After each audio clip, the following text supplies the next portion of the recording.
čisto zato, da lahko pojasnim, da je ta mreža delovala v nekih treh delih, treh stebrih. In sicer dva sta bila v formalnem izobraževanju, v srednješolskem in pa univerzitetnem, torej ste tudi lahko mogoče bili na delavnici, kako je študijski program nastajal z tega področja. To delavnico pa pripravila neformalna skupina oziroma skupina, ki se ukvarjala z razvojem neformalnega modela. Torej, nekako smo poskušali razviti orodje, ki bi lahko pomagalo organizacijam, mladinskim organizacijam, da bi lahko vzpostavili sistem usposabljanja v svoji strukturi, v svoji organizaciji, oziroma se tudi ukvarjali s tem, kako to področje mogoče urediti, pa kako bo z njim v prihodnosti, da bi nekako okrepili na področju usposabljanja mladinskih delavcev in voditeljev mladinski sektor. Tako da, da boste razumeli o projektu, da predstavim sodelujoče, Matej Cepin iz Socialne akademije, sicer pa vodja te neformalne skupine, potem Jan Pelota iz Mladinskega združenja Brez govora, pa Tadej Pugal, zdaj za Tabornikov Slovenije. V bistvu zraven je še sodeloval mladinski ceh, Petra Bocalukan, pa Tadej Mesoidac, tako da to je bila nekako ta skupina, ki se je z neformalnim modelom ukvarjala. Bi me pa zelo veselili, če se samo z imenom pa z organizacijo predstavite še udeleženci delavnice, tako da imamo nekako občutek, iz kje prihajate, pa koga to področje sploh zanima. Aha, ja, še to sem pozabila, če bi šlo, da bi se presedali v prvo vrsto, tako da bi en tak krog torej, ker mislim, da nas je glih prav. Vse smo se stuširali danes, no? Vsak.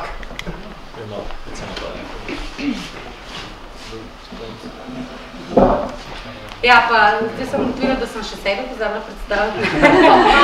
Jaz sem pa Sabina, sicer od skavtov. Sem predstavila svoje delo, kaj smo v okviru mreže in te skupine naredili. Tudi na kratko, v bistvu, kakšno dobro prakso z tega, z organizacij, ki že imajo vzpostavljene sisteme za usposabljanje mladinskih delavcev in voditelja. In pa potem bomo tudi malo razpravljali o tem, v bistvu, koliko je recimo kakšen tak model uporaben za vaše organizacije oziroma kako vidimo razvoj tega področja v prihodnje. Čisto zelo na kratko, pa zelo na grobo bom predstavili tri dobre prakse pač nas sodelujočih v tej skupini iz naših organizacij, ki imamo nekako vzpostavljene sisteme. In bom najprej na primeru skavtov. Res zelo na kratko. Upam, da boste videli, da je tam namena, da se velik. Zdaj, tole bi bil v strašno grobi skici naš sistem usposabljanja. Ker je mogoče, če se začneš poglabljati bolj kompleksen ali pa lahko zelo kompleksen, ampak vidim, da se da tudi zelo poenostaviti. Se pravi, pri nas v usposabljanju kar precej prostovoljcev, mladinskih voditeljev, bolj kot delavcev sodeluje. In sicer je to nek nenehen proces, ki sem ga ponazorila tudi tako malo krožno. In recimo osreden element tega sistema usposabljanja, ki je drugače tudi predstavljen v nekom dokumentu in schemi in tako naprej, je en dogodek, ki se mu reče Taborna šola. In ki je mogoče začetek za večino mladinskih voditeljev v tem sistemu izobraževanja. In potem je pač taborne šole so nekako sestavljene po večjih stopnjah in so namenjene temu, da se posamezen mladinski voditelj usposobi za specifično vlogo, ki jo bo prevzel v organizaciji. In zato so tudi seveda raznolike in potem na različnih stopnjah. Zdaj, drugi del tega usposabljanja, nekako, ki se začne večinoma po udeležbi na taborni šoli, je, sem tako grobo rekla, samostojno delo. Pomeni, da potem, ko se udeležiš nekega izobraževanja, sam dejansko delaš, upravljaš neko vlogo ali pa delaš nek projekt v spremstvu mentorjev in v bistvu razvijaš pač in se poglabljaš v to področje, v to znanje, ki si ga na dogodku pridobil. In potem posledica tega je lahko, mi rečemo, imenovanje Tako bolj profesionalno bi se mogoče lahko rekla tudi naziv. Skratka, da v bistvu ti pridobiš imenovanje in s tem izkazuješ neke kompetence, ki jih imaš in da si usposobljen za določeno vlogo, ki pa seveda prinaša tudi posledično določene odgovornosti. Ti pikce, ki sem jih vmes označila, so pa še vsa druga usposabljanja, na katera pač te mladinski voditelji hodijo ali pa na druge načine se usposabljajo, tako kot sem že rekla, z mentorstvom in tako naprej, v bistvu nekako med temi stopnjami, ne. In potem se ta krog vrti naprej, ko prevzameš naslednjo vlogo in naslednjo vlogo, ne. Od, ne vem, pripravnika na začetku do na koncu odgovornega organizacije. Zdaj, druga stvar v zvezi s tem, sem hotela povedati, kako ta sistem usposabljanja je učinkoval, pa še učinkuje na našo organizacijo kot tako, se pravi na nekako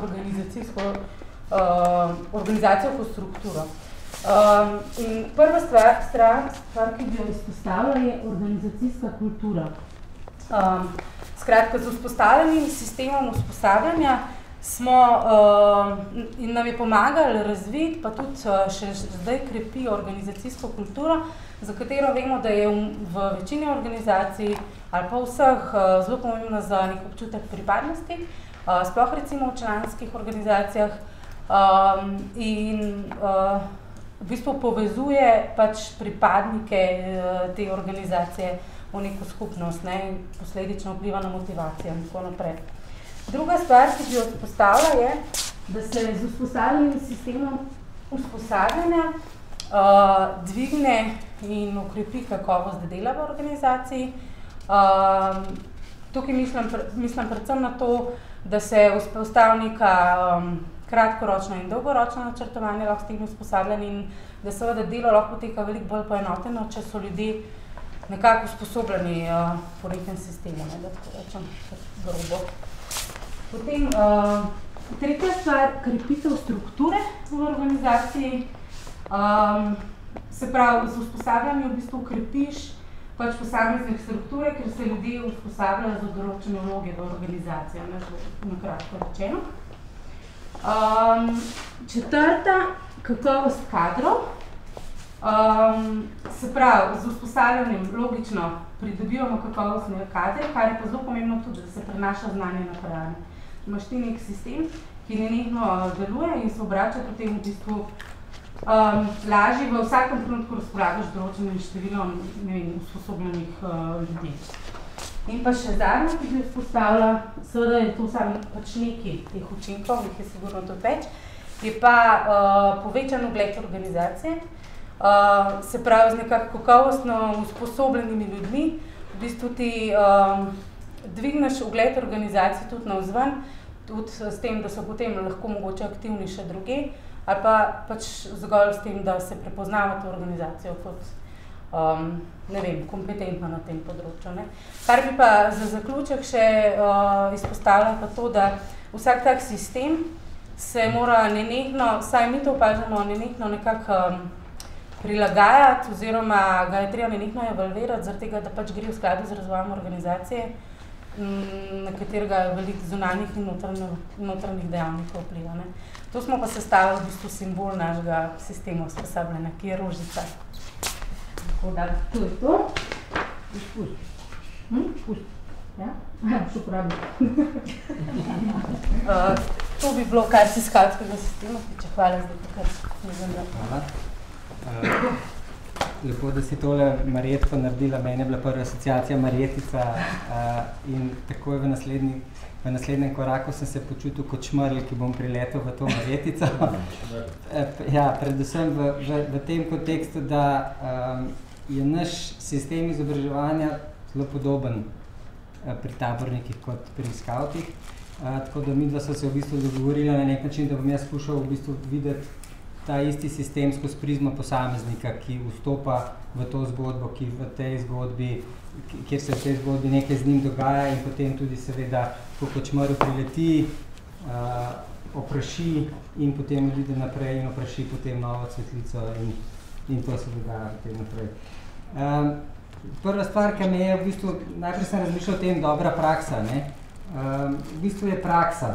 Ne? Zdaj, dobra je zato, ker mi v organizaciji verjamemo, da je dobra in ker nam naši člani, torej posamezniki, ki skozi ta sistem grejo, na nek način poročajo o tem, da je tisto, kar so doživeli, tisto, kar so skozi ta, bom rekel, sistem na nek način pridobili, da je uporabno tudi kasneje. Zato jaz lahko rečem, da sta oba primera dobre prakse. Tisto, kar se posamezniku dogaja, na nek način je sestavljeno iz več različnih momentov. Ne. Prvi moment je na vsak način to, da ko posameznik vidi tak sistem, si ustvari neko predstavo o sistemu, ki je zelo jasna. Točno lahko na nek način ugotoviš, kakšna bo tvoja pot razvoja skozi organizacijo, kje boš napredoval, kje boš posamezno funkcijo dejansko lahko opravljal, torej bo to znanje tudi koristno, ne samo na ravni nekega dokumenta, da si bil na usposabljanju, ampak tudi na ravni uporabnosti. Torej, sistem omogoča posamezniku, da se zelo jasno giblje znotraj tega sistema. Bolj kot imate jasen sistem, bolj kot je pač zadeva strukturirana in razdeljena, če ravno je včasih potem rigidna, ne, bolj na nek način pravijo, da je svoboda je takrat, kadar ni meja, ne. Tukaj je ravno obratno. Svoboda posameznika je v izbiri in izbira je takrat, kadar on vidi, kje se lahko giblje in v kateri smeri lahko izbira tisto, kar mu je ponujeno. Ne. Zdaj, tukaj govorimo o usposabljanju, seveda usposabljanje takoj avtomatsko za seboj potegne tudi priložnost za delo v narekovajih, torej za aktivni angažma. In danes vemo, da kompetenca sama po sebi ni to, da se udeležiš izobraževanja, ampak da je tisto znanje in spretnosti, ki si jih na izobraževanju pridobil, uporabiš v praksi. Ne? Težava recimo formalnega šolskega sistema je v tem, da v bistvu študente nabilda s teorijo, ne, in načeloma v času samega študija nimajo pa nikjer priložnosti, da bi to znanje že avtomatsko in takoj uporabljali. To ga sistem in organizacija, ki ima neko strukturo, absolutno daje. Ne. Tako da to je recimo ena pomembnih stvari. Če bi se še navezal na kvaliteto dela, ne, na vsak način, ko imaš sistem generira usposobljenost in usposobljenost generira občutek kompetentnosti. Tisti trenutek, ko imaš za seboj sistem usposabljanja oziroma neko določeno usposabljanje, je mlad človek veliko bolj samozavesten v tem smislu, da bo to znanje, da bo to delo lahko opravljal. Ne, recimo, vem, da ima filantropija tečaj za prostovoljce. Jaz sem se v bistvu včasih sprašal, zakaj rabiš ti tečaj za prostovoljce, ker stopiš v zgodbo in si prostovoljc.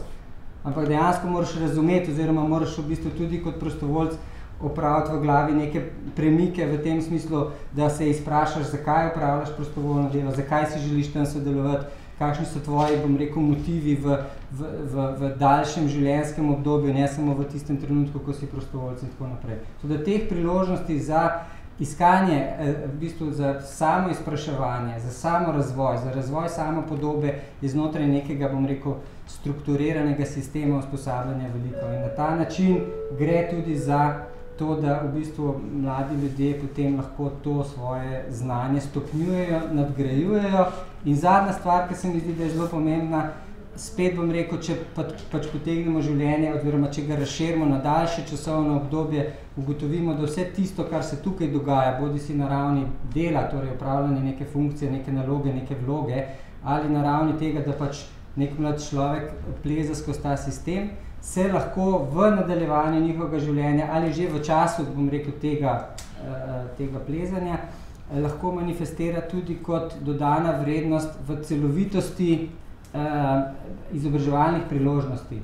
Kar pomeni, da če ti sestaviš družino, šolo, angažma v neki organizaciji, medije, skratka v bistvu celoten segment tistih izobraževalnih dražljajev, potem lahko v bistvu na ta način pogledaš v prihodnost in rečeš, zaradi tazga sistema v bistvu mi je lažje razviti ali pa graditi svojo kariero, poklicno usmerjenost. To je v bistvu vse tisto, kar v današnjem času družba terja, družba zahteva, strategije so napisane v tej smeri, vse pač da je v želji zgolj tega, da si bolj zaposljiv ali pa da te v bistvu na nek način nek trg dela lažje potem uporabi, ampak na drugi strani gre pa seveda tudi tukaj za kvaliteto življenja. In verjamem v ta sistem kot posameznik zaradi tega, ker dobivam povratne informacije, bodi si skozi to, da vidim potem ljudi, ki so na nekih položajih, pa zdaj ne gre v bistvu za položaje v smislu tega, da so, ne vem, ravnatelji, direktorji, predsedniki države in tako naprej, ampak da so v življenju našli svoje mesto, ne? In na drugi strani verjamem v ta sistem, ker sem šel tudi sam čez ta sistem in dejansko v tem sistemu našel tiste točke, ki so mi pomagale potem, recimo, da sem prestopil prag svoje organizacije, da sem pogledal širše, da sem se angažiral širše, torej ta, bom rekel, moment aktivnega državljanstva je tudi na nek način tisti, ki je prisoten za to, da se potem izstreliš v neko večjo, širšo orbito in da presežeš v bistvu organizacijo kot tako v želji v bistvu prispevati čim več družbi, v kateri živiš. To je to. Lahko. Ja, jaz sem Jan iz Brez izgovora Slovenija.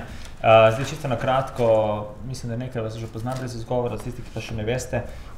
Mi obstajamo zdaj, letos smo imeli 6. rojstni dan, 7. julija, tako da smo kar mlada organizacija. Štartali smo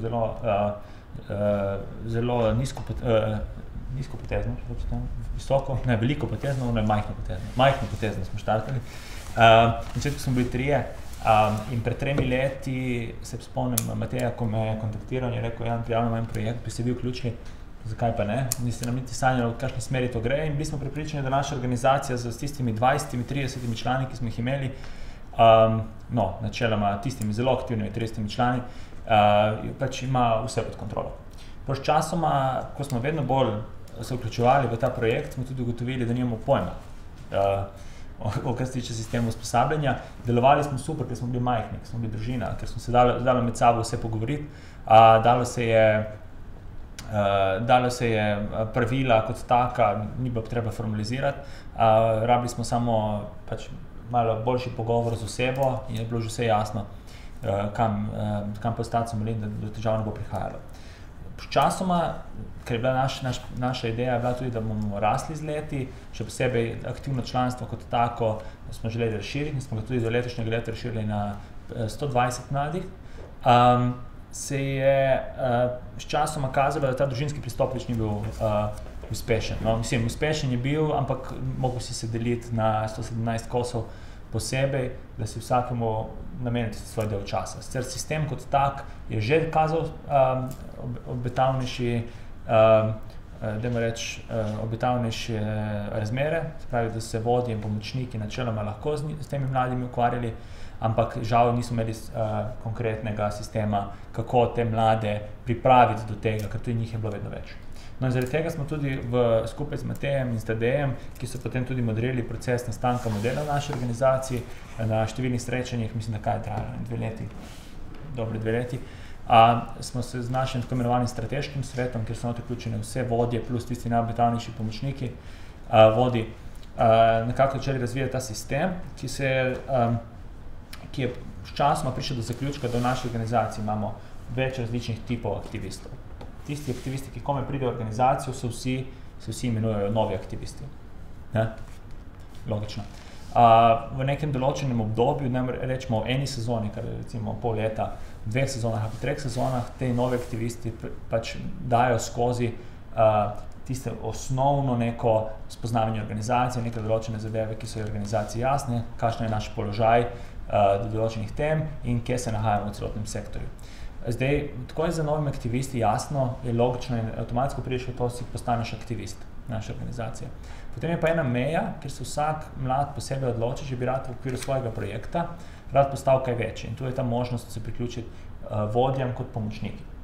In predvsem ta pristop, mladi sami se odločijo, ali bi radi naredili korak naprej, je popolnoma kaže na to, da nobenega nikamor ne silimo, lahko si celo življenje organizacije kot aktivist, delaš nekaj dobrega za sebe, nekaj dobrega za družbo, ampak s tem, da delaš v pomočništvu, si nekako nakazal, da bi rad mogoče postal nek mladinski voditelj na dolgi rok. Ne? Tako da postopoma, ko si pomočnik, se v tem vsem sistemu uvajaš in postopoma, ki si toliko časa zraven, imaš spet odločitev, ali bi rad postal vodja, ne? Ali bi rad postal pomočnik nekomu drugemu, se nekaj novega naučil. No, s časoma, že od lani, ko smo postavili te 4 stopnje, se je že neka nova stopnja razvila, tudi zahvala programu Mladi v akciji, ki je to zadevo tudi standardiziral v eni od prijav, mislim, da 1.2 mladinske pobude. Nekako začeli smo identificirati, da so v naši organizaciji tudi inštruktori. Se pravi, tako imenovani coachi, ljudje, ki skrbijo tudi za razvoj vodij. Se pravi, ne samo kot je vodja odgovoren za to, da se razvijajo v pomočniki in aktivisti, se potem imamo tudi inštruktorje, ki so nekako vse tisto, kar vodje še niso in bi želeli, da vodje postanejo. Tako da tukaj se je nova skupina še pojavila. Zdaj pa kot taka je naša organizacija razumela, da je ta sistem, ki ga imamo postavljenega, zelo koristen za mlade, naše člane, hkrati pa tudi za organizacijo. Predvsem bom najprej povedal, glede naših mladih, je to, da mladi končno, ko vstopijo v organizacijo, s časoma, ne to čez noč, ker tudi mi ne obešamo to na veliki zvon in na promocijskih akcijah govorimo, kako je ta sistem zastavljen, ampak sama reputacija, pa tudi, dajmo reči temu vrstniški pogovori, pripelje do tega, da mladi razumejo, kaj lahko pričakujejo kot produkt tega, da so v organizaciji. Nam je čisto jasno, s tem, ko smo standardizirali brez izgovora to zadevo, da delamo konkretno v smeri pridobivanja nekih določenih veščin, razvijanja nekih določenih kompetenc, kar pomeni, da imamo nek konkreten vnaprej predviden indikator, ki ga na koncu vrednotimo in če je bil dosežen, pol ok, če ni bil dosežen, se naslednjič moramo potruditi, da bo boljši, da bo bolje dosežen, pa da bo sploh dosežen. No in situacija tle pri mladih je predvsem ta, da vejo, da če se vključijo v tako organizacijo, jim sicer vzame nekaj časa, ampak glede na to, da mi zbiramo ljudi na podlagi motivacije, tudi prostega časa, pač načeloma so to mladi, ki imajo čas, ugotovijo, da prihajajo v nek preverjen sistem, ki je že nekaj njihovih vrstnikov dal skozi, nekaj njihovih starejših prijateljev, imajo dosti dobrega o temu zapovedati, hkrati pa jasno razumevajo njihov vlogo organizacije, se pravi, kakšne veščine in kompetence bodo na dolgi rok pridobili. Organizacija je pa dobila ful zaradi sistematizacije, vsi živimo v mladinski organizaciji, večinoma tukaj in vemo, kako je na začetku leta, ko nekako veš, kaj pričakuješ, da se bo leto zgodilo in nisi najbolj vesel, ko ti vmes neka nova stvar pojavi in moraš vse skupaj prerešetati. In tu je ta sistematizacija nam dovolila to, da se recimo tudi po 6 mesecev naprej neke določene stvari lahko planira in tudi kaos, ki je vmes predviden, ga ukomponiramo v te aktivnosti. Tako da sistematizacija je ena od stvari, definitivno to planiranje, kot sem omenil, indikatorji, se pravi jasno, dosti lažje zastavljaš, katera usposabljanja so potrebne za doseči nekaj in seveda učinki na koncu. Zdaj jaz vedno poudarjam, da jaz tega ne delam, ker imam preveč časa, ampak delam zato, ker verjamem, da naredimo neko spremembo. Tako navzven, namreč na leto dosegamo 40% naše ciljne populacije, to so mladi od 12 do 15 let v Sloveniji, v šolah in to je kar velika populacija, ampak tudi navznoter, kar pomeni, da skrbimo, da se naše članstvo kot tako je bodi si veselo, srečno, plus tega, da se redno iz dneva v dan počuti opolnomočenega. Zdaj, če bi še kaj pametnega tukaj imel za dodati, ne vem, da že dosti časa govorim, tako da bom jaz počasi te zaključil in če ima kdo od vas kakšno vprašanje o temu, lahko me komot vpraša. Ja, mogoče samo še to zadnja stvar, če lahko. Ja, sem šel čez čas, nisem šel. Naš sam sistem pridobivanja članstva je beneficiral, ko bi rekel, pridobil kar precej s tem modelom. Naj povem, ta model ni bil narejen vnaprej. To smo za pogovori, ki smo jih imeli v vsem tem času, smo sproti prilagajali kulturi in identiteti organizacije. Smo s tem pridobili tudi sam sistem pridobivanja članov. In jaz mislim, lahko rečem, da je mogoče ena redkih organizacij članskih, poleg tabornikov in skavtov, če je še kdo vsaka čast, da nimamo nekih problemov z članstvom. Mi se moramo otepati članstva, zaradi tega, ker imamo zastavljen tak sistem, da sprejemamo 7 ljudi na regijo, na leto, zato, ker drugače ne zmoremo. Če bi preveč, mi bi dali radi možnost večjemu številu ljudi. Ampak če bi mi sprejeli zdaj, ne vem, 100 ljudi, ko se nam pojavi na predstavitvi ali na razgovorih v Kopru, bi to bilo podvojilo na članstvo. In ta trajnostni vidik je tudi zelo pomemben, da tudi ljudje, ki prihajajo v organizacijo, nekako živijo za tistim, kar že njihovi vrstniki ali pa starejši vrstniki preživljajo. No in tukaj je ta sistem. Vrstniške delavnice, ki jih izvajamo, predstavitve bi rad prišel zraven, razgovori, žal ta filter je zelo velik, pol pa usposabljanje za izvajanje vrtniških delavnic in vmes ta sistem, ki smo ga predvsem s tem modelom dodali, je to vključevanje. Namreč vključevanje v samo kulturo organizacije je zelo pomembno in potem spet vrtniške delavnice in spet pridi brez izgovora, bodi aktiven, priključi se komu drugemu in spet se okrog se spet zavrti. Ne? Tako da jaz neke negativne besede o samem modelu razvoja nekega sistemskega usposabljanja organizacij nimam povedati nič negativnega, pozitivne pa same pozitivne stvari. Res, žal, nisem še identificiral nič negativnega, tako če kdo, ki tega ni naredil sistematično, pa misli, da že to naredil, pa ni, dejte to narediti, bo sigurno super prav pošlo. Hvala vsem trem, ki ste predstavljali svoje prakse, oziroma ne toliko prakse, ampak učinke sistemov usposabljanja. Za nami je prvi del te naše delavnice in namen v tem našem prvem delu je bil, da bi vi kot tisti, ki nas poslušate, začutili, kaj je sistem sploh, kaj mi štirje mislimo, oziroma naša skupina mislimo pod besedo sistem usposabljanja v organizaciji in kakšne učinke ta sistem ima. Sabina je predstavila učinke tega sistema na organizacijo, Tadej na posameznika, Jan pa učinke na organizacijo in posameznika, ko ti razvijaš ta sistema, ne? Ker imaš zelo živo izkušnjo, kakšna je bila organizacija brez sistema in kakšna je organizacija s sistemom. Ena od naših mogoče šibkih točk je, da so vsi trije predstavili sisteme velikih organizacij. Torej, tudi Sabinin argument, oziroma ne, Janov argument je bil, dokler je bilo 20 aktivnih, je še šlo, zdaj, ko jih je 100, pa ne gre več brez sistema. Ne? In zanimivo vprašanje, ki si ga želim odpreti v diskusiji v tretjem delu, je, ali je ta naš model, ki ga bom zdaj predstavil jaz, uporaben tudi za majhne organizacije, tudi za 20, take, ki imajo 20 aktivnih članov ali ni.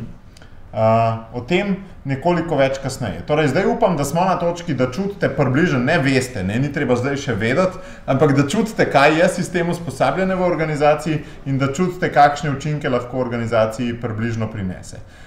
Zdaj bo pa samo za nas kratka vaja strateških premikov, ker bom jaz imel PowerPoint in bi povabil kolege, če se tjale predstavite.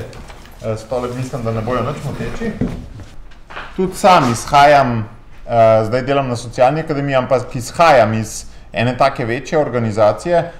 Konkretno sem se za mladinsko delo navdušil pri skavtih in potem še profesionalno bil zaposlen na cehu. Torej je šlo za dve malo večje organizacije in sem imel zelo dober pod kožo, kaj je ta sistem usposabljanja. Ta projekt, ki smo ga, ta naša mreža, si je pa za izziv postavila razviti 3 izobraževalne modele. Razviti model študija, ki ga je v prejšnji delavnici predstavil Andrej Fištrovec, razviti tako imenovani neformalni model usposabljanja, ki ga predstavlja tukajle, in razviti model usposabljanja izbirni predmet, mladinsko delo za srednje šole, ki bo predstavljen jutri.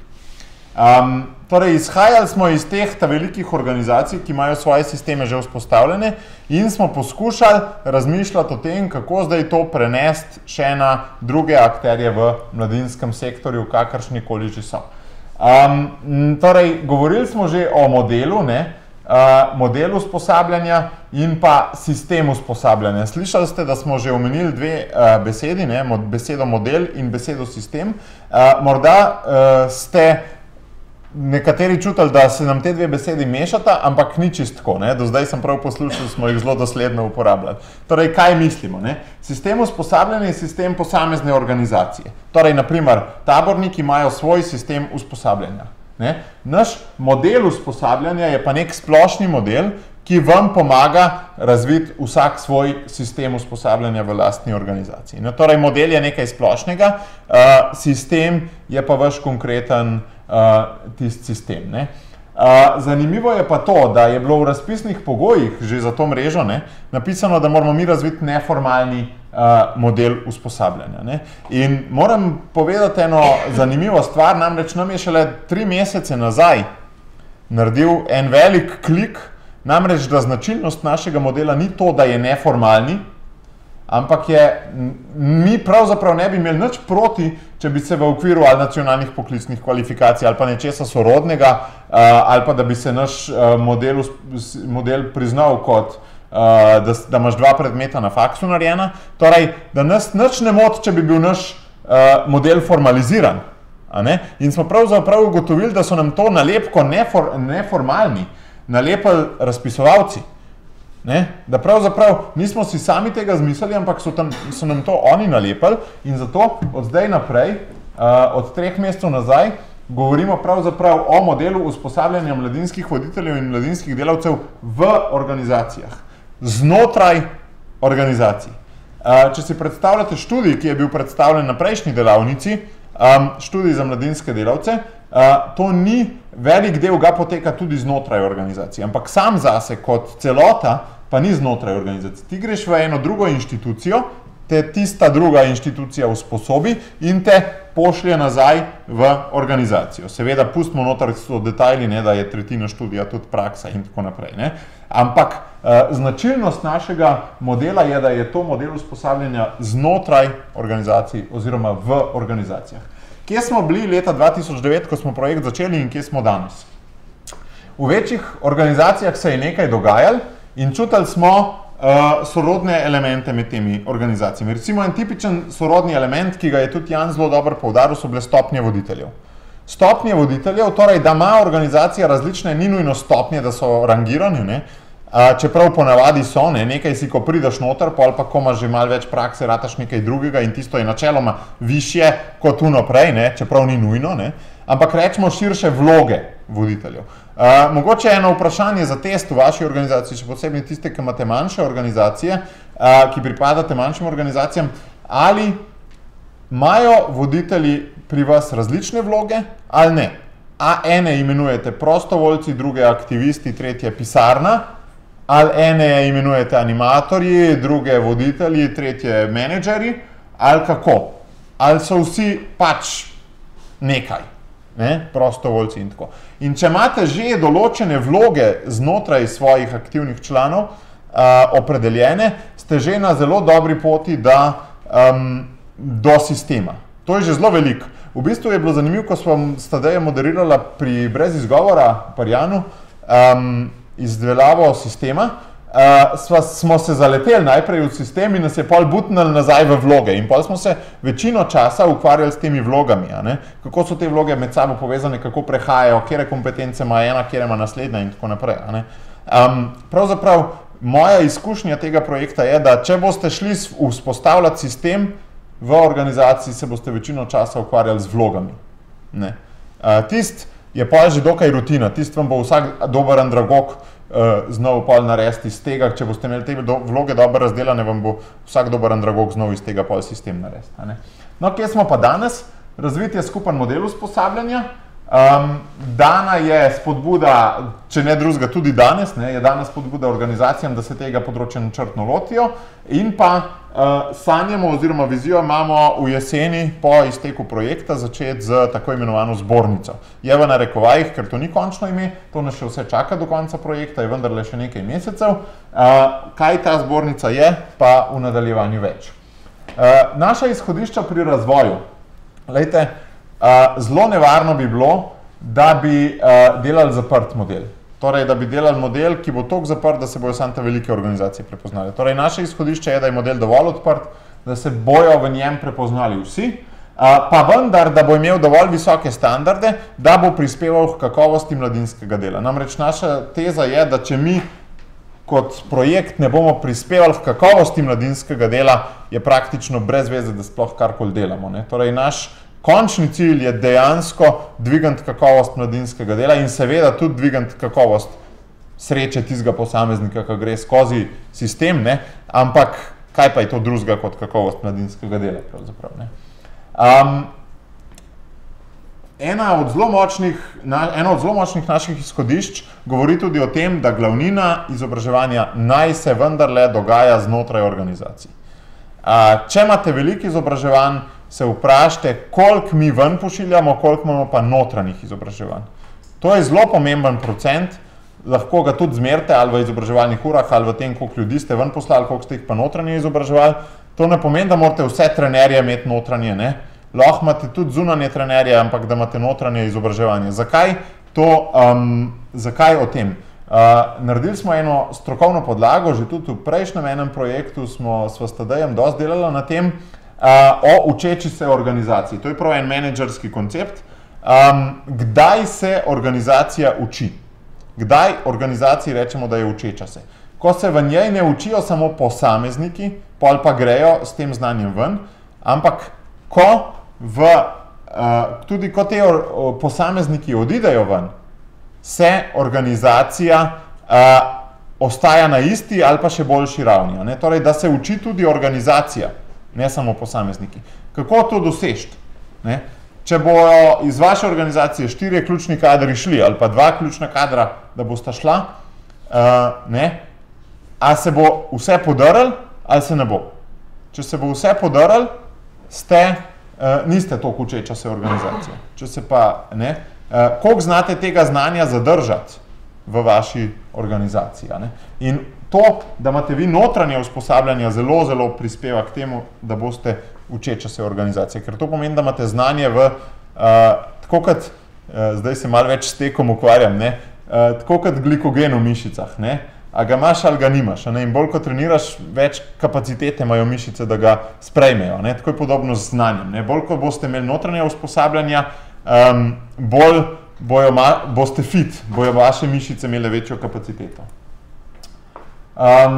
In zato, ker smo imeli vse te teze, torej, da se mora znotraj dogajati, da mora ta sistem prispeva k identiteti organizacije, da mora izkoriščati to, kar je bistvo neformalnega izobraževanja. Kaj pa je bistvo neformalnega izobraževanja? Bistvo neformalnega izobraževanja je, da si ti subjekt. Da ti nisi objekt, v katerega bojo žlico metali šolski kurikul in vseh 20-30 učencev mora isto znati. Bistvo neformalnega izobraževanja je v tem, da postaja človek znotraj njega v veliko večji meri subjekt. Torej, da ti sam ubesediš tisto znanje, do katerega prihajaš. In pluralnost mladinskega dela in pluralnost usposabljanj, prej je imela Sabina zelo dobro vprašanje, ali naj bojo bolj ali manj bolj poenotena ali ne, jaz sem imel zelo veliko dilemo, čisto iskreno. Torej, pomembno je, da vsaka organizacija razvije svojo ubeseditev mladih, svojo ubeseditev, svoj žargon, svojo organizacijsko kulturo in da sistem vse te stvari podpira. Da je to sam vas sistem. Da kljub temu, da imajo skauti pa taborniki podoben sistem, jaz garantiram, da če bi ga prenesli, ker imajo tiste reality šove, zamenjajmo mami, da bi vse skupaj ne bi funkcioniralo. Ker je to samo njihov sistem. No, in vse to nas je na temeljno idejo, tukaj je bila glavna žarnica, napeljalo in to je ideja dvotirnosti. Dvotirnost je v bistvu tista ta glavna stvar, ki vam jo želimo danes sporočiti. Kaj pomeni dvotirnost? Mi smo za vas naredili levi tir, to je raven mladinskega dela in mi smo naredili tale model usposabljanja, vi si pa na podlagi tega našega modela lahko zgradite svoj sistem. To je pa desni tir. In glejte, proces, ki smo ga mi delali, je čisto enak procesu, ki ga morate vi, če želite sistem vzpostaviti, narediti v svoji organizaciji. Mi smo se zelo veliko ukvarjali s tem, kaj je javni interes oziroma poslanstvo mladinskega dela v Sloveniji. Študirali smo zakon o javnem interesu v mladinskem sektorju in še okoli 20 drugih strokovnih podlag in definirali, kaj je to. Podobno morate vi najprej izhajati iz poslanstva vrednot svoje organizacije. Ko smo to imeli, smo definirali elemente mladinskega dela. Torej, kaj je tisto, kar definira, a neka stvar je mladinsko delo in kaj ni. Na podoben način morate vi iz svojega poslanstva izpeljati tiste način vašega delovanja, vašo metodo, način vašega dela, vaša načela. To je pri vsaki organizaciji zelo različno, zato je toliko besed tudi napisanih, Ampak to je nekako, ki je priporočamo kot drugi korak. Potem tretji, odnosi mladinskega voditelja ali delavca. Torej, kaj je recimo nek odnos, v kaj stopa odnos do mladih stopa, v odnos do vrstniških delavnic, v odnos do učitelja stopa ta mladinski delavec, ne pa javno, ko imajo vrstniške delavnice po šolah in tako naprej. Vi morate torej, mi smo definirali te odnose, tudi vi morate te svoje odnose in odgovornosti mladinskega voditelja ali delavca narediti. Potem smo šli mi naprej definirati kompetence, ki jih mladinski voditelj ali delavec rabi za te odnose uresničevati. Prav tako morate vi svoje kompetence opredeliti. Od tukaj naprej nekako je pa tisto rutinsko andragoško delo, ki sem prej o njem govoril. Potem definiraš izobraževalne vsebine, kaj rabimo za to, da bomo te kompetence pridobili, podobno tudi vi, in potem še izobraževalne oblike. Torej, a bo to preko enotedenskega usposabljanja, ali bo to samostojno delo, ali bo to na 2 vikend delavnicah, ali bo to mentorstvo, ali kaj bo. Ali bomo knjigo napisali, pa jo mogel vsak prebrati, pa bralno značko se bomo šli, ali kaj. In iz tega vam bo padel konkreten program usposabljanja za vašo organizacijo. Tako pot smo pilotno preizkušali pri Brez izgovora, je delovala in moja teza tudi za kasnejšo razpravo je, da z določeni deli ni mogoče treba čisto vsega narediti, ampak da so tudi za manjše organizacije, tudi če ima samo 10 aktivnih članov, se splača velik del tega desnega tira tudi narediti. Zdaj, kaj so rezultati našega dela v tem projektu? Razvit ta splošni model, torej ta levi tir, zdaj že zastopite naš žargon, razvit levi tir. Potem vprašalnik oziroma navodila za vas, torej za organizacije, torej vprašalnik, kako si organizacije, uporabniki sami naredijo desni tir, to je recept, kako si narediti desni tir. Potem priporočila za moderatorje, ker se ne bo nekdo usedel pa ga spisal, ampak ga je treba delati v skupini. Zato rabite moderatorja ali notranjega ali zunanjega. In ta moderator je fino, da ima kakšna priporočila. In na koncu še pravilnik mreže oziroma te v narekovajih zbornice. Ta produkt še ne obstaja, ki pravzaprav noben še dokončno ne obstaja. Do konca projekta bomo izdali publikacijo. Gradiva imamo že veliko, vse ta glavne poteze imamo že za narejene, medtem ko s tem se pa sploh še nismo veliko ukvarjali. No in čisto na hitro preletim, torej to so tisti dokumenti, da smo mi se zelo močno ukvarjali z mladinskim delom, smo preštudirali vse te dokumente in iz tega ven smo izpeljali 6 elementov mladinskega dela. Trdimo in vam dajemo v provokacijo, da če v vaši organizaciji delate tole, potem se ukvarjate z mladinskim delom, če pa kakšnega od teh ne delate, potem se pa ne ukvarjate z mladinskim delom.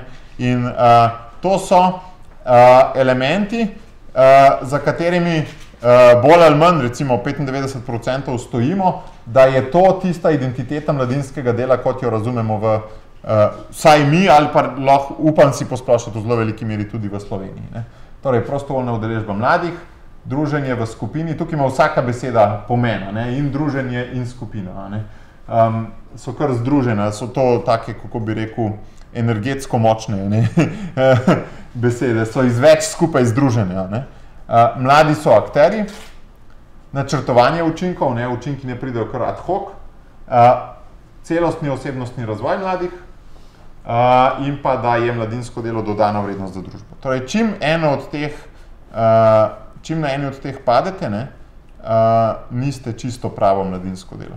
Recimo, če se greste samo šport, ne poskrbite pa hkrati tudi za moralno vzgojo mladih v skladu z vašim poslanstvom in normami, potem ste mogoče samo športno društvo, ne zaslužite si pa biti organizacija v mladinskem sektorju. No in tako smo prišli do ene zelo luštne skice, kaj je mladinsko delo, pa bi jo čisto hitro predstavil. Mladinsko delo je dinamika, ki se vedno pretaka, se vedno spreminja in pravzaprav je nikoli ni konec. Kaj se dogaja v tej dinamiki?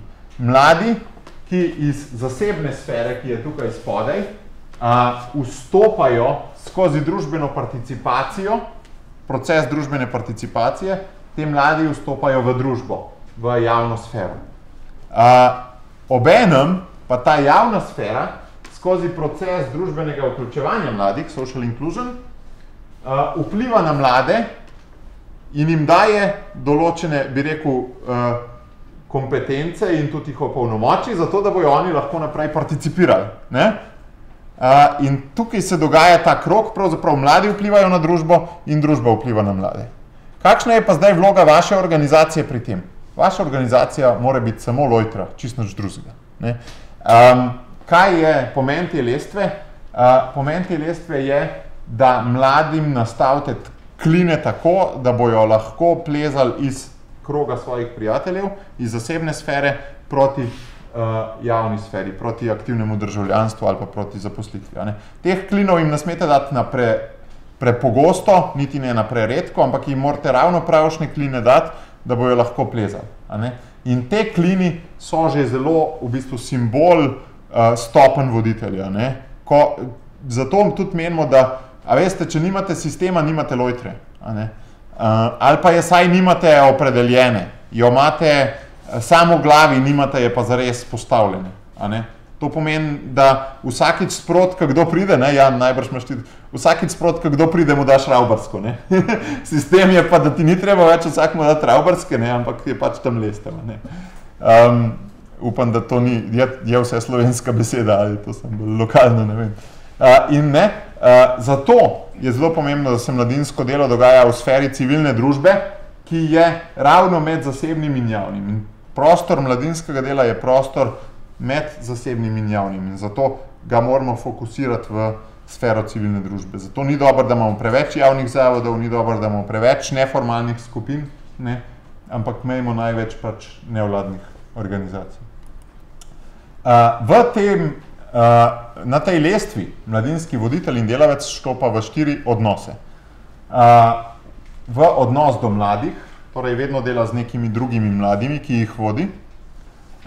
V odnos do družbe, to je tisti odnos, odnos do mladih je odnos navzdol. Odnos do družbe je odnos navzgor. Potem sta pa še 2 druga odnosa. Odnos do svoje organizacije, to je tam bil odnos horizontalen, tudi do nje moraš imeti, in pa zadnji je zelo pomemben odnos do sebe. Torej, da ti tudi sam do sebe imaš odnos. Andrej Fištravec je v zbornik te konference napisal, kako ostati cel kot uvod. Mogoče je odnos do sebe ravno to, kako ostati cel. Torej, asertivnost, refleksija tega, kaj sploh hočeš, mogoče zelo blizu tudi temu, kar si tedaj rekel, da je smisel treningov prostovoljstva, recimo. Da malo sam sebe postaviš v nek kontekst.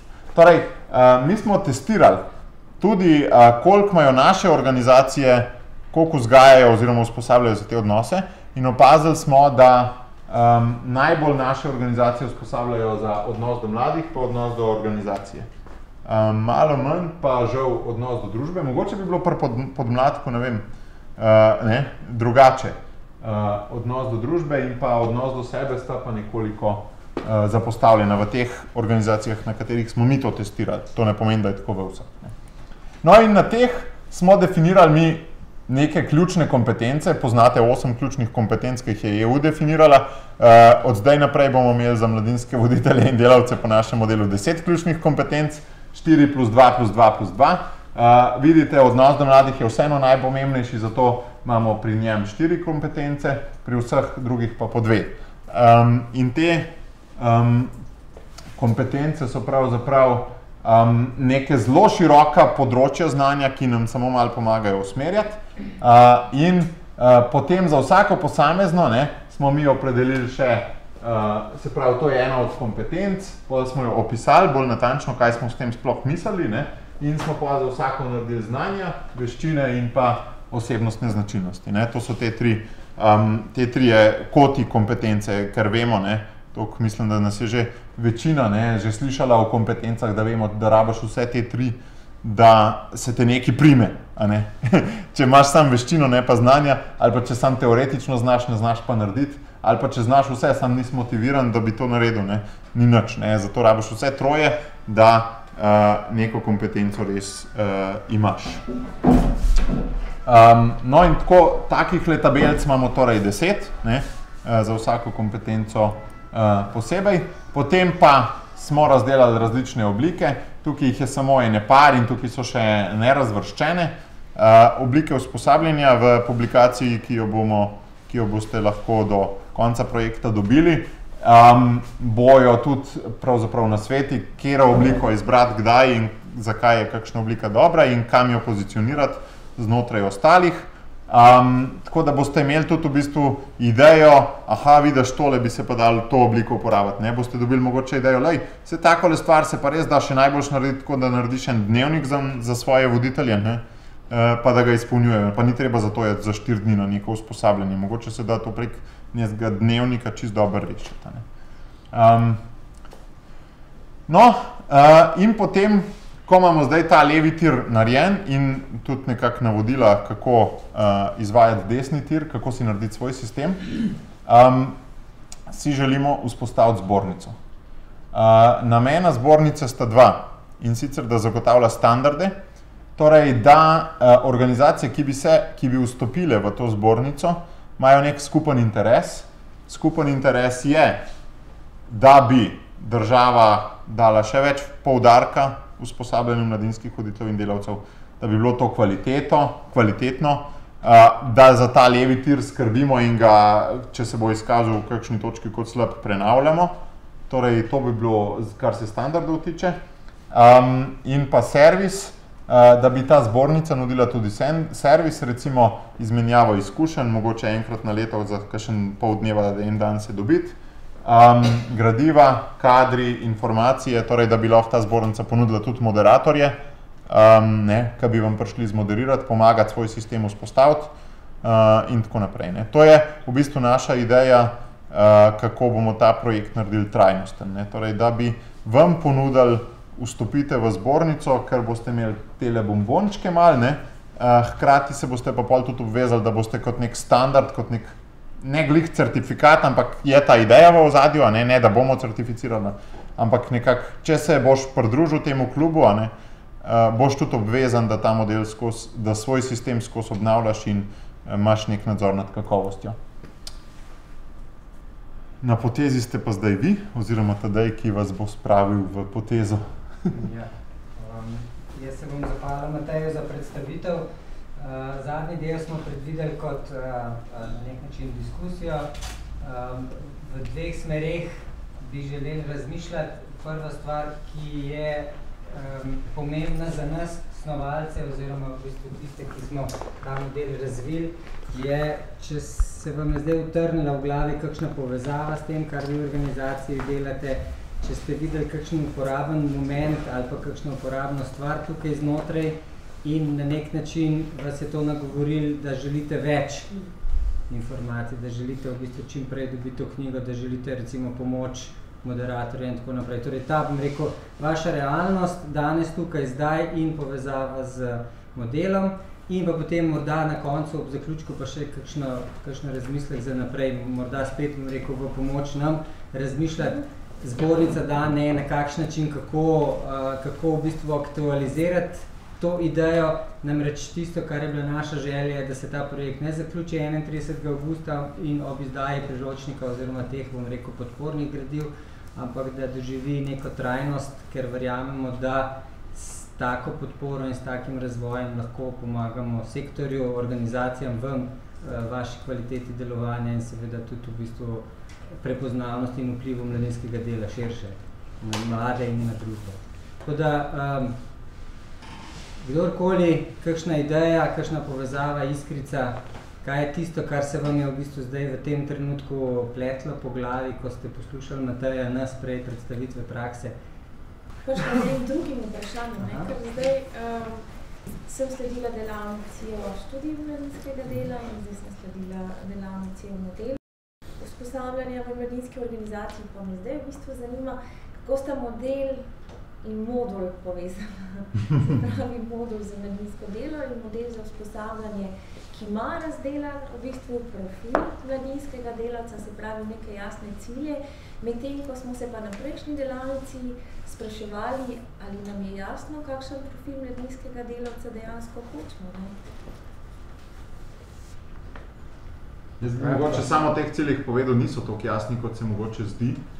Mi smo izhajali tle iz Supermana. Se pravi, te cilje, te kompetence, ki si jih videla tukaj zapisane, so res za Supermana. Ne? In najbrž ste se prej sprašvali, domnevam, mene žal nisem mogel biti na tisti delavnici, ali je to bolj nek terenski tip delavca, ali je to bolj nek raziskovalec, ali je to ne. V bistvu v naš model grejo vsi ti. Ne? Se pravi, če si predstavljaš, lahko plezaš do tega, ampak to je samo nek končni cilj. Ne? Ko smo projekt pripravljali, smo imeli nerealna pričakovanja.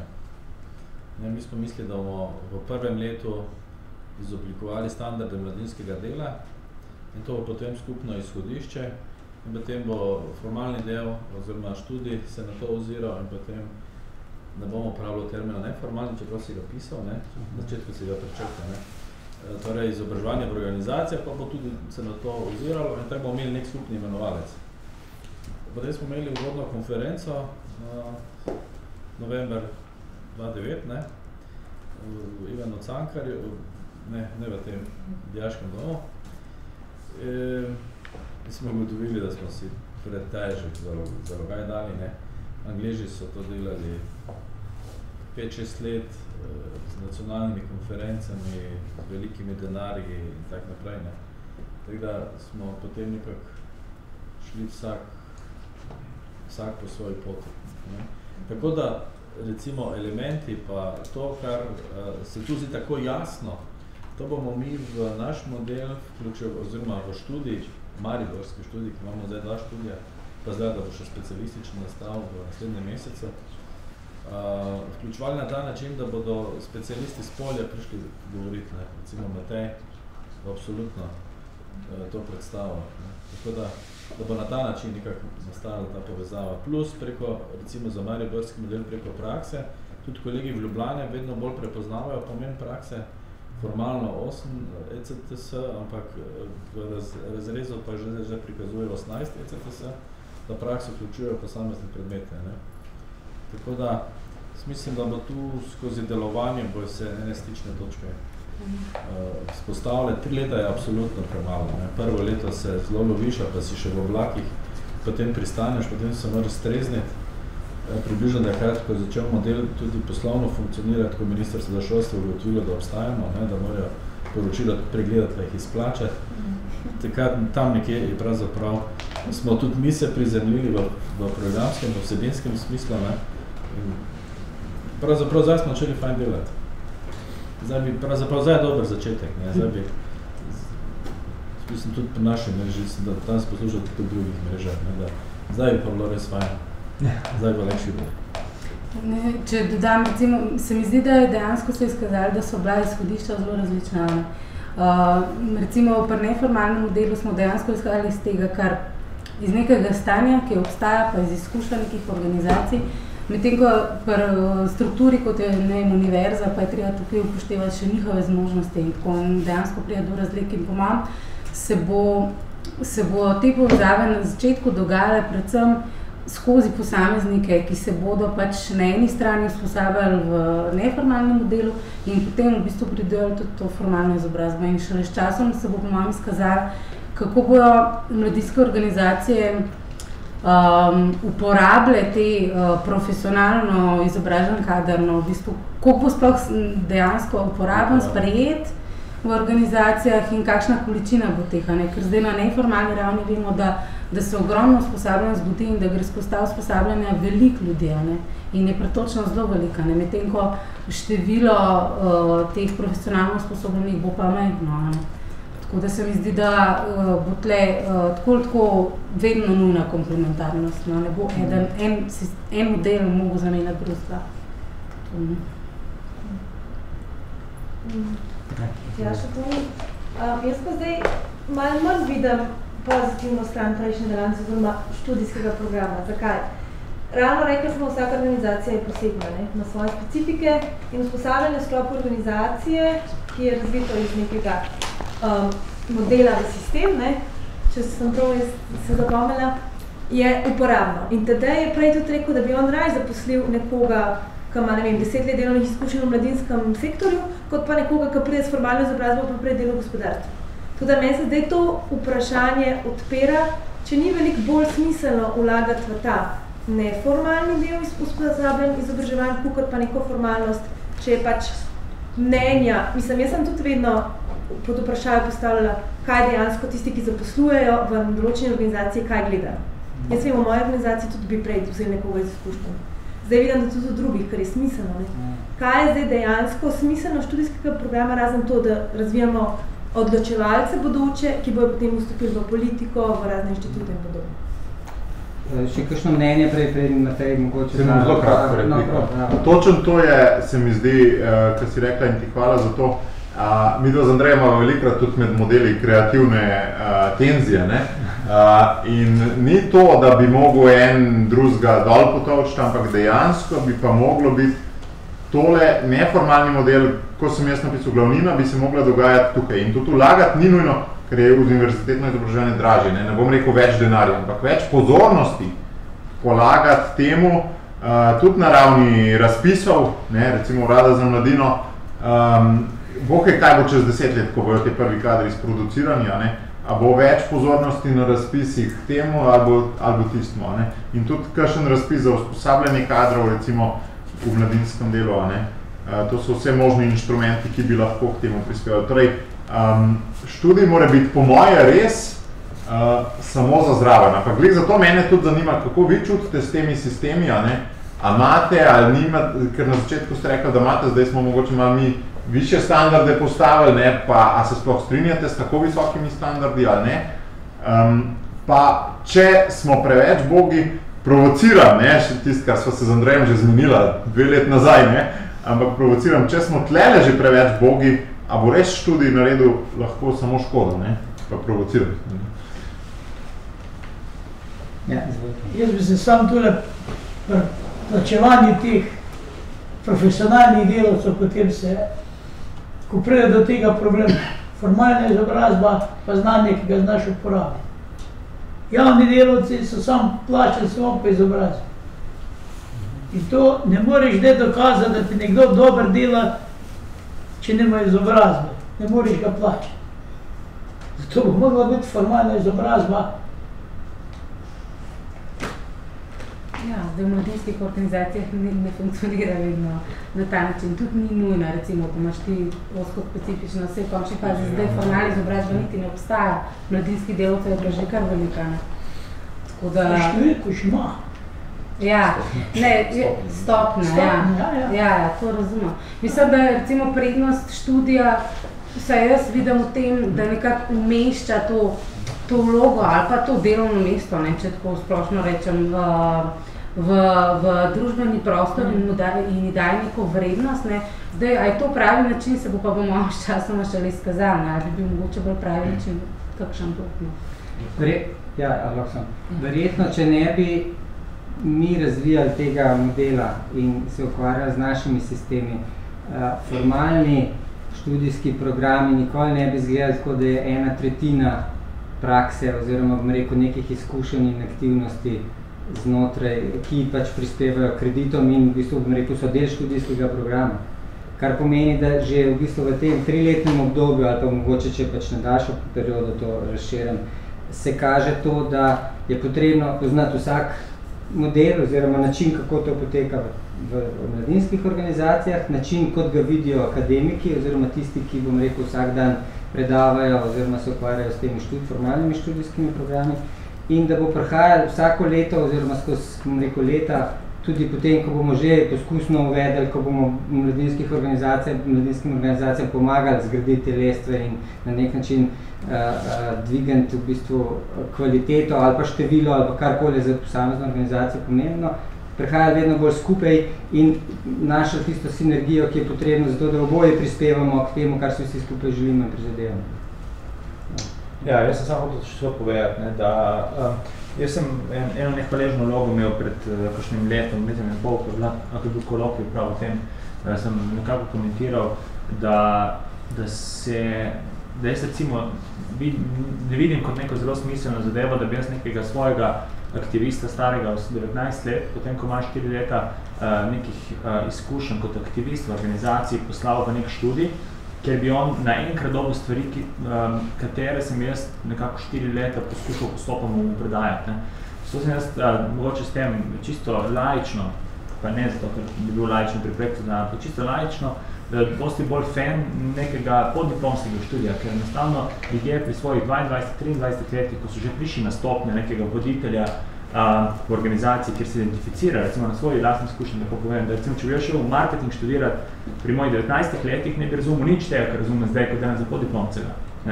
In tu je ta dodana vrednost, ki mislim, da definitivno tak študij poddiplomski bi prinesel precej. Res pa je, da tudi od vsega tega je 80% ljudi, ki resnično delajo študij, 20%, ki se pa kampanjsko študijo zraven, pa vse naredijo diplomo, pa na koncu so glavni kričači, kako ne dobijo službe, zato so neka... Mi imamo v mariborskem modelu je varno, je šifra. Torej, lahko študira kdorkoli, ki je aktiven v okolju. Ja. To je, zdaj videli, koliko je ljubljanski kolegi. Ljubljanski kolegi imajo zelo optimistično oceno. Oni bi vpisovali po 30 na leto. Naša ocena je dosti bolj, mi hočemo biti realisti in pravimo do 10 maksimalno. Dvojimo, da bo več in mislimo, da to pa lahko biti kvalitetno. Ampak se bo čas pokazal. Zdaj pa res za kvalitetni poddiplomski študij, v smislu doktorskega študija, je pač potreben tudi speljan magistrski študij. Ampak, kot rečem, vse tudi, ko smo delali posnetek stanja, oziroma ko je Bojan Kern delal posnetek stanja, že pred časom je večinski interes za izobraževanje v organizacijah. 40% je samo za interese za študij, kar sploh ni malo.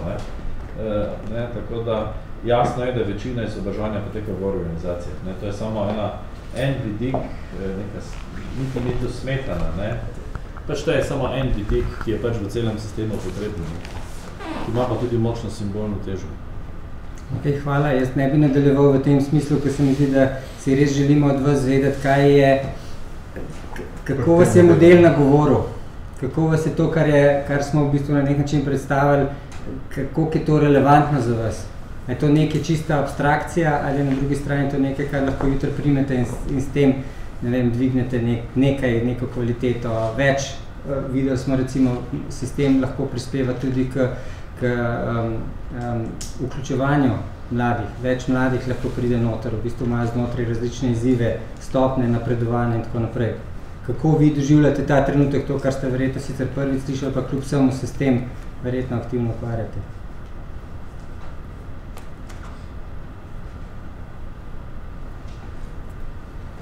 Jaz mislim, da tako je ta zadeva zastavljena, recimo ta levi desni tir, da je to eno pravo orodje za organizacije, ki so se s tem ukvarjale kampanjsko. Ker tudi to, recimo kampanjsko izobraževanje v organizacijah, mogoče to boljši izraz tega, kar sem prej skušal povedati, ko sem tam stal na tisti strani, kampanjsko izobraževanje daje ta rezultat, da nimaš sistema in da imaš lukne v sistemu in imaš lukne pri svojih lastnih članih in točno ne veš, kje se nahajajo. In tole pa res, kot nekdo, ki se ne ukvarja, mislim, nikoli se nisem ukvarjal z postavljanjem sistemov izobraževanja, ampak tako, ko sem tu poslušal Mateja, imam občutek, da bi lahko mi to z enim moderatorjem oziroma z nekom, ki se pa s tem bolj poglobljeno spozna, da bi mi lahko vzpostavili ta sistem v nekem doglednem roku, brez da bi na glavo postavil organizacijo oziroma bi se skozi ta proces še prečistili oziroma spoznali, kje mi točno stojimo in kaj so tudi naši manjki, če pa zdaj govorim recimo z vidika podmladka, kaj so tiste zgodbe, ki nam manjkajo. Recimo, kar je ena značilnost podmladkov, je neka tradicija, ki jo ti vlečeš, načel, vrednot, idej, tudi projektov, ki jih vlečeš skozi leta in jih mogoče niti ne revidiraš, zato ker niti nimaš orodij, s katerimi bi jih revidiral. In bi skozi ta sistem zagotovo se to dal verjetno zelo dobro razviti in pa povratno zanko narediti. Super. Jaz bi samo vmes se zahvalil Boru, tukaj je fantastično v besedo to, kar sem jaz želel povedati. Res. Še kakšno mnenje, komentar, primerjava? Jaz sem razmišljala v bistvu, ko ste predstavili ta model, da je model verjetno res uporaben za mladinske in članske organizacije. Tam, kjer je fluktuacija članstva velika, kjer je treba v bistvu integrirati mlade v nek sistem, jih usposobiti za delo in življenje. Medtem ko sem razmišljala o organizacijah, tudi številnih organizacijah, ki jim UNAT sofinancira programe, kjer je mogoče mladinsko delo drugače zastavljeno. Ko imamo recimo različne programe, ki jih izvajajo profesionalci že leta in leta, se tudi sami postavljajo vloge mladinskega dela in mlade popeljajo skozi različne tematike, naprimer treningi socialnih veščin, mladinske delavnice itd. Zdaj me zanima, a ste vi tle videli kakšne razlike, kako bi bil ta model v takih organizacijah, kjer so praktično zaposleni profesionalci, ki mogoče delajo bolj za mlade, kot z mladimi, oziroma kombinirajo te metode in pristope do mladih, in v mladinskih organizacijah, kjer je že mladinska organizacija kot sama po sebi neka dodana vrednost, ker so tam mladi in fluktuacijah, ki se zagotavljajo. Je kakšen primer organizacije, kjer recimo na tak način delujete, kot je Barbara, prvi model, profesionalci, ponujete program? Moja je, zato mi pa to tak izjiv. Ja, lahko, ja. Naša organizacija. A se ti zdi, lahko malo čisto? Ne, nisem soglasila, ker moram malo še to zdaj premisliti sploh, Zdaj mi imamo vsa leta, zdaj 14. leto, torej mi skrbimo za usposabljanje prostovoljcev, vsako šolsko leto na začetku grejo skozi tole uvodno, potem mestno in tudi mesečno, ker osebnostno, tega tu sem že videla, torej da gradijo na sebi, na tem, na onem, na tistih krokcih. Ampak tako kot organizacija bomo še razmišljamo, kako bi to, če nas je nekaj profesionalcev in veliko število prostovoljcev. Ampak delujete pa kot neke vrste mladinski center, ali pa mladinski servis, Mislim, da tako smejo bila ta asociacija mladinski center. Mladi pridejo, niso v bistvu na nek način člani, ampak enostavno iščejo nekaj, kar potrebujejo, pridejo, dobijo oziroma vzamejo in grejo. V takem primeru verjetno tak koncept ni, mislim, ga je težko v bistvu ugraditi, po drugi strani pa že samo to, da si uporablja 4 kroge oziroma 4 dimenzije, kaže na to, da vseeno pa je nekaj znotraj modela, kar se da aplicirati oziroma kjer se da razmišljati o integraciji, razvoju, premikom. Jaz sem bil nekaj let živanje ocenjevalec na teh pozivih programskih in sem potem skozi opazoval organizacije iz papirja, dobro nekaj tudi žile. In je bilo kar nekaj takih organizacij, o katerih govori Barbara, ki so bile močno profesionalno ekipirane, ker so bile dobro podprte, recimo po strani lokalne skupnosti. In tam sem potem opazil, da se je njihov v bistvu programski nivo začel počasi padati. In je bilo to prav interesantno. In to je bilo praviloma se dogajalo pri organizacijah s 4, 5, 6 profesionalci. So imeli pa v obliki, koliko prostovoljcev sodeluje zelo nizke števile ali če številko nič. Bili so samo zadostni. Tako jaz mislim, da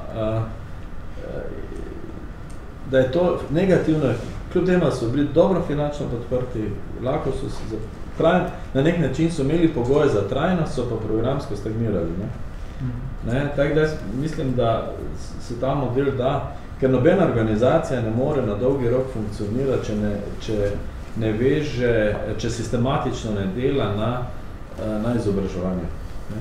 Tudi, magari, če so profesionalci, ker se zapletejo začnejo stagnirati in ni razvoja. To je pomembno vidik trajnosti. Mislim, da bi bilo zanimivo, recimo, za kakšne organizacije spela tako moderacijo. Da lahko Damjan še prej. Ja, pa izpostavil nek malo drugačni problem. Mi smo, kot smo ustanovili lokalni mladinski svet, imamo veliko podpor občine, imamo tudi 2 strokovna delavca, je pa drugi problem, nikakor ne moramo dobiti mladih prostovoljcev članov nasploh. Nikakor imamo izredno dobre projekte, delavnice skoraj vsaki vikend, vsaki teden. In praktično ni ljudi, da smo malo manjši kraj, smo z Koroške, samo nimamo ljudi, kjer bi, kako bi rekel, privlačili k nam, dela nas 15 in žal nimamo nekega odziva. In imamo resno problematiko glede tega. Kateri mladinski svet si rekel? Manjberški lokalni mladinski svet. Ima kdo kakšen komentar ali pa podobno zgodbo? Imate denar, imate strukturo, pa ni mladi? Ne razumem čisto, kaj itak je namen mladinskega sveta z organizacijami. Zdaj, si mislijo organizacije ali prostovoljce posameznike? Nasploh, da bi člane dobili prostovoljce, vse imamo kader za izobraževanje, tudi drugih zunanjih pomoči, ki bi lahko izobraževali, pa praktično nimamo, kako bi rekel, interesa mladih, da bi prišli sploh se izobraževati. Ja, samo vprašanje, če je to vaše poslanstvo, ne? Mislim, da je bolj na prvem koraku delati, ne? Na poslanstvu. V Mariboru smo imeli primer, smo imeli lokalni mladinski svet, zdaj ne vem nekako zopet obstaja, ne? Ampak je nastal cirkus, ne, ker je hotel postati mladinski center. Ne, pa so uredili šank noter, pa začeli vino prodajati pa tak, ne. Namesto, da bi sekretar ugotovil, da bi bilo boljše, da svoje društvo ustanovi, pa da se tam izraža, ne, se izraža kot lokalni mladinski svet in je čisto in je zablokiral vseeno za 2 leti. Pa še zdaj ni čisto vse urejeno, ne. Tako da, mogoče je bilo to pametno malo premisliti. Kaj je vaše poslanstvo? Ja, prej, ko je Dolores govorila, pa tudi tako, ključni, zdaj mi hod po glavi, da ključen faktor je predanost oziroma zavezanost članov. Ali imaš ti tako organizacijsko, to, ko govorimo o tem, se da tak model aplicirati, uvesti tudi v majhne organizacije ali ne. A imaš ti tako organizacijsko kulturo, da so člani zate uporabniki in pač ti za njih nekaj prirejaš, ne, jaz bom zate nekaj priredil, ti pa sam prid, pa se boš pa mogoče kaj angažiral, če pa ne, pa tudi ne. Ali imaš tako organizacijsko kulturo, da so oni tvoji sodelavci, se pravi vsak, ki pride za to, da, ker si želi nekaj tazga narediti, nekaj dobrega v skladu s tvojim poslanstvom narediti in je tvoj sodelavec, ne. In če imaš ti njega za sodelavca, ne, tudi če se on nima za sodelavca, ne, če ga ti imaš, ne pa za uporabnika, torej, če ga že avtomatsko postaviš v vlogo aktivne participacije, potem se že takoj pojavi potreba po tem, ja, mora biti usposobljen, da bo nekaj delal, ne, in po mojem, recimo to, kar si omenjala za pekarno, je po moje tak tip organizacije, ne bolj centrski, ne toliko članski, ampak jaz vidim, tudi enkrat sem že bil prva, smo že imeli neko usposabljanje in direkt vidim ogromen velik elementov modela, ki bi se jih dal porabiti, ne. Zdaj, ali se načrtuje to za celo organizacijo, ali sam pot posameznika, ne, je pač stvar vaše organizacijske kulture, ne. Ali posameznik vstopa na začetku leta, ali kadarkoli, pa a on vstopi po neki poti, ki je za vse enaka, ali vsak popolnoma po individualni, to je pač stvar organizacijske kulture, ne. Mene pa izziva res za socialno akademijo, organizacija, ki jo jaz vodim, ki ima trenutno 4 zaposlene, pa recimo okrog 30 mladih prostovoljcev, od katerih jih recimo 15 čuti zelo močno pripadnost, drugih 15 pa mogoče ne toliko recimo, a ne.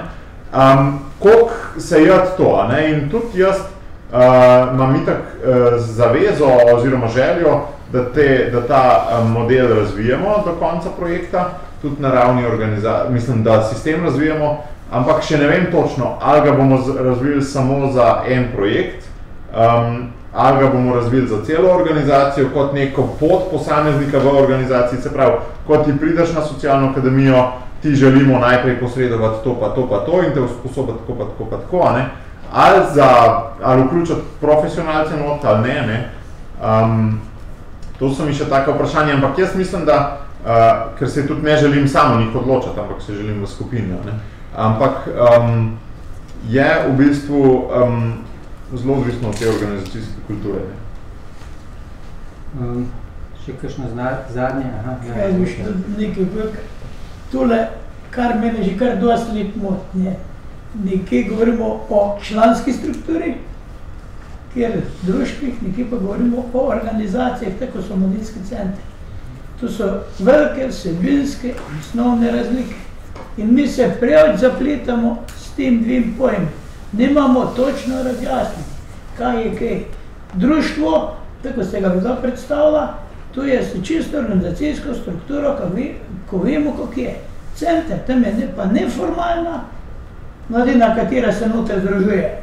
In tam je res je to, da na nekem programu neko leto se pojavlja toliko pa toliko koristnikov tega programa, pa naslednje leto jih pač ti, ker si ti že na tem področju dosti naredil in si anuliral to zadevo, se ti pa na drugim odpira.